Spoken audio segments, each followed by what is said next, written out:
Hi everyone, and welcome back to Living Life in the Lockyer, Life After 60. Now today we'll be tackling a big retirement question. Should you downsize your home? Now on the surface it sounds simple. Sell up, pocket the cash and move into something smaller. But as with most things retirement, there's the catch. Now, as usual, I've broken it down into 4 main sections. Section 1, the Personal Conundrum. For some, the appeal is clear.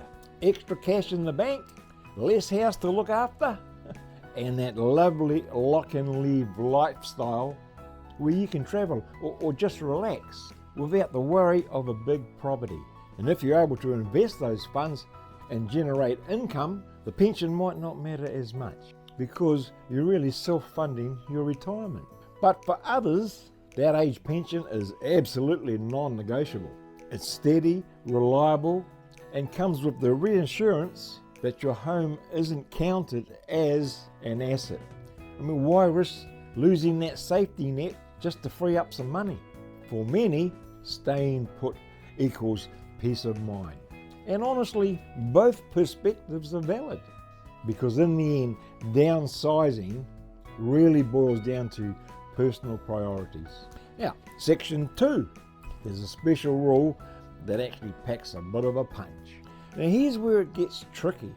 While your family home is exempt from Centrelink's assets test, any cash you free up by selling it is not.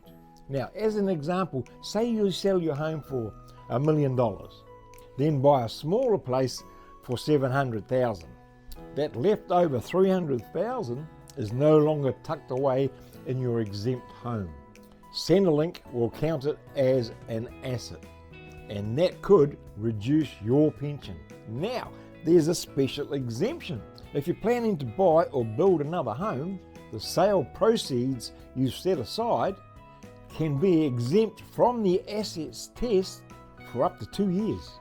But even then, Centrelink will deem that money to be earning income, which can still chip away at your pension. And once the 2 years are up, or if you don't buy another home, any leftover funds go straight into the assets test. So there's a lot to weigh up. Section 3, key rules to remember. Let's quickly break down the key rules so it's easier to follow. Now, your home is normally exempt from the assets test.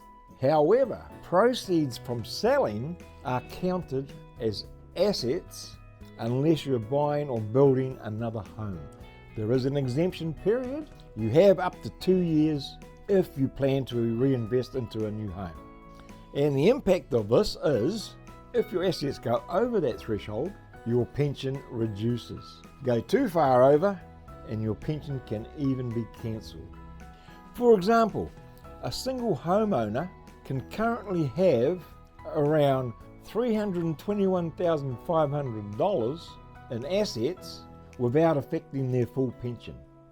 But if you sell your home for $600,000 and don't reinvest within the exemption period, Centrelink may start reducing or even cancelling your payments. That's why it's so vital to check with Services Australia or get professional financial advice before making the big moves. Section 4, a catch-22 situation. This creates a real catch-22. On one hand, we're encouraged to invest in a home and build wealth. On the other, when we try to unlock that wealth in retirement, the very system designed to support us can take some of it away. So the big policy questions are, should the family home always remain sacred in pension rules? Or should people who downsize and free up housing stock actually be rewarded, not penalised? So what do you think? Would you downsize for more freedom and cash? Or hold on to your home and protect your age pension? Let me know your thoughts in the comments. I'd love to hear your perspective.